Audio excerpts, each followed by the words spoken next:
Utah had talked to several teams on Rudy Gobert, but they kept coming back to their conversations with Tim Connolly, the new president in Minnesota. He was determined to get Rudy Gobert, pair him with Karl-Anthony Towns. And listen, they paid a steep price. The 4 first-round picks plus Walker Kessler, who was the 22nd pick in this draft. So essentially 5 picks. What was your reaction when that trade went down? I was in London, I was working out, and my phone was off. So when I walked back upstairs into the hotel room, my girl was like, "Did you hear the news?" And she said, "Oh, Rudy, you guys got Rudy." I was completely confused. I was like, "Oh, we signed Rudy Gay." And then she was like, no, Rudy Gobert, and Twin Towers out there, what he can do defensively, what I can do offensively. It's gonna be scary.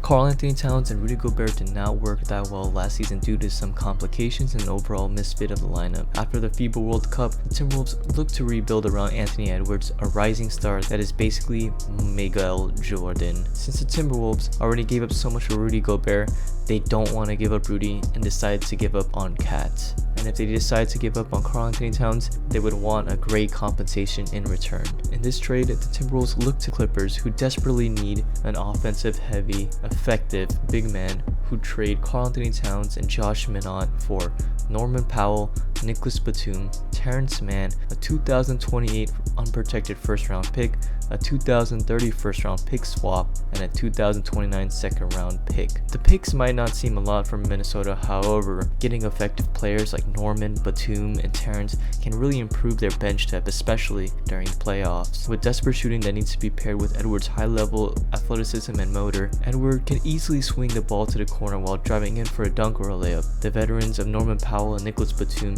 can help guide the team to desperately help with their perimeter defense and shooting presence. In 3 seasons with the Clippers, Batum averaged 39.8% from 3 on about 4.2 attempts per game. On 24.5 minutes per game, he averaged 7.4 points, 4.3 rebounds, 1.3 assists, 0.9 steals, 0.6 blocks, and 0.7 turnovers with an average plus-minus rating of plus 125, making him a very skilled veteran who can definitely help with being an all-around player. On only 65 games with the Clippers, Norman Powell averaged 40.8% from 3 on 4.8 attempts per game. On 26 minutes per game, he averaged 17.3 points, 2.9 rebounds, 1.9 assists, 0.8 steals, 0.3 blocks, and 1.7 turnovers, and came off the bench for 55 out of 65 of those games. He honestly played better off the bench than he did as a starter, averaging 18 points off the bench. This will definitely help boost bench depth, especially for Minnesota's lacking of scoring presence from the bench. Terrence Mann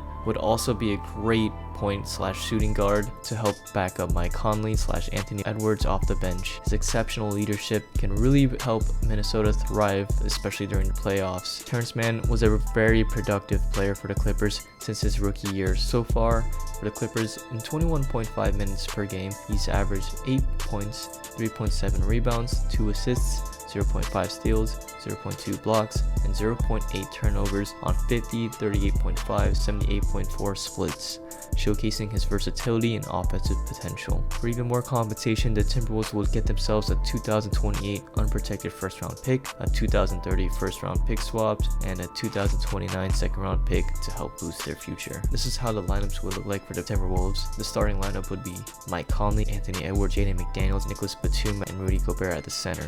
Off the bench, Terrence Mann, Norman Powell, Troy Brown Jr., Kyle Anderson, and Nas Reed as a center. For the reserves, Jordan McLaughlin, Shake Milton, Nickeil Alexander-Walker, Leonard Miller, and Luka Garza. With Nicholas Batum looking to retire after this year, this is a great chance for the Clippers to utilize this to trade for a star-studded lineup of Westbrook, PG-13, Kawhi, and Karl-Anthony Towns. This will already look scary to match up against. Although their bench might look a little weak after this trade, Bones Highland and Brian and Boston Jr. will have to step up during those bench minutes to provide meaningful impact. In the past 8 seasons with the Wolves, Karl-Anthony Towns played 34.1 minutes per game and averaged 23 points, 11.2 rebounds, 3.2 assists, 0.8 steals, 1.3 blocks, and 2.7 turnovers, with clean shooting splits of 52.6, 39.5, 83.5, truly showcasing how great Karl-Anthony Towns can be on the offensive end, and especially with this lack of defensive prowess that wouldn't really matter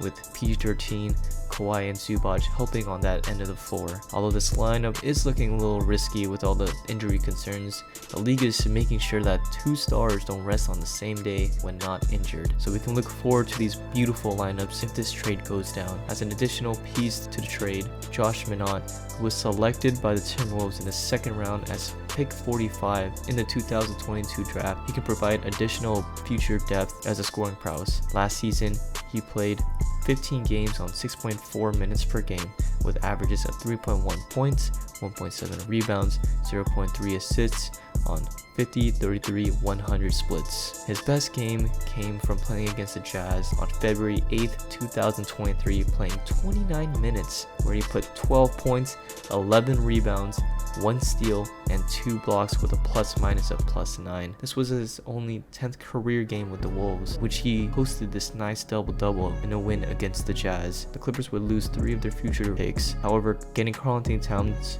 will not come at a cheap price. At least, the Clippers will have 2 second-round picks in the 2024 NBA draft. However, they will not have a pick after that until 2027. But they can potentially flip a role player or a young player for a future pick if they wanted to. But in the meantime, this would definitely help their chances of being contenders if they made this move now. This is how the lineup for the Clippers would look like. Starters would be Russell Westbrook, Paul George, Kawhi Leonard, Karl-Anthony Towns, Ivica Zubac. Off the bench, we can have Bones Highland, Brandon Boston Jr., KJ Martin Jr., Marcus Morris Sr., and Mason Plumlee. And the reserves would be Jason Preston, Amir Coffey, Josh Minott, Robert Covington, and Moussa Diabate. I feel like both teams were able to benefit out of this, helping their current team status from playoff exits to potential contending status. I can see both lineups at least make it to the second round, and if they play against each other, woo, we would be in for a treat. Peace. It's gonna be scary.